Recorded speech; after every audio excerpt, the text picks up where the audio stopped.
Welcome to 4 Minute Folklore. This is the very first episode that I've done of this. So today we're going to be talking about St Catherine's Oratory. St Catherine's Oratory is a medieval lighthouse on St Catherine's Down above the southern coast of the Isle of Wight. It was built by the Lord of Chale, Walter de Godderton. Now, he was, by all accounts, seen as a local hero. He was awarded his lordship for valour, and seen as a real local hero.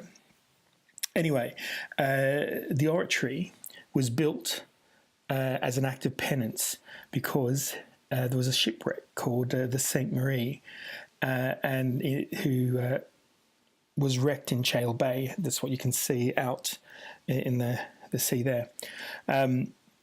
And he went down and he basically plundered the wine that was there.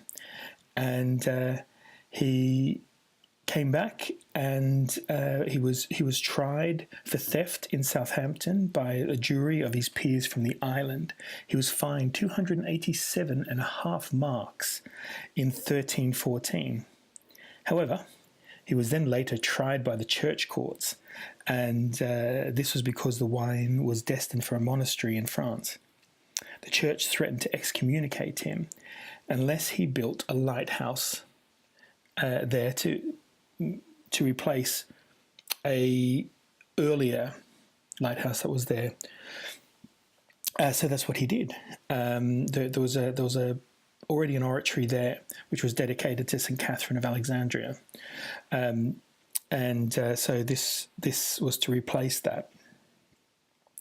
Now, de Godderton died in 1327, but the lighthouse was completed in 1328, and it remained in service until the dissolution of the monasteries. All right, we're at 2 minutes. So here's where, if you can see on the left-hand side there, you'll see the indentation in the land. That is where they quarried a lot of the stone to build the. There we go. You can see that there's a better look of it there, and if you can see the quarry. That's where they got a lot of the stone to build it. It's Britain's only surviving medieval lighthouse. It's the second oldest in Britain, except for a Roman lighthouse in Dover. The stone structure is 4 stories high and octagonal on the outside and 4-sided on the inside. Originally, there was actually a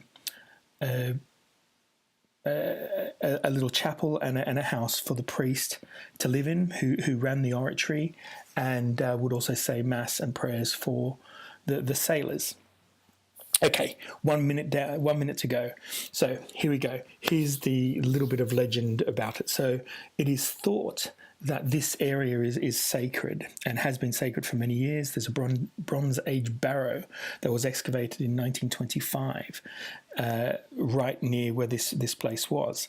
Also, it's said that it is actually the nexus of sacred geometry, of ley lines. So you can draw lines directly from St Catherine's out and follow other sacred sites on the island, including the barrow that was I just mentioned. You can go out to God's Hill and then out to other sacred sites, and also the opposite way. There's also a hermitage, and all the way up to Newport, St Carisbrooke Castle, and so forth. And all along the way, you hit sacred sites.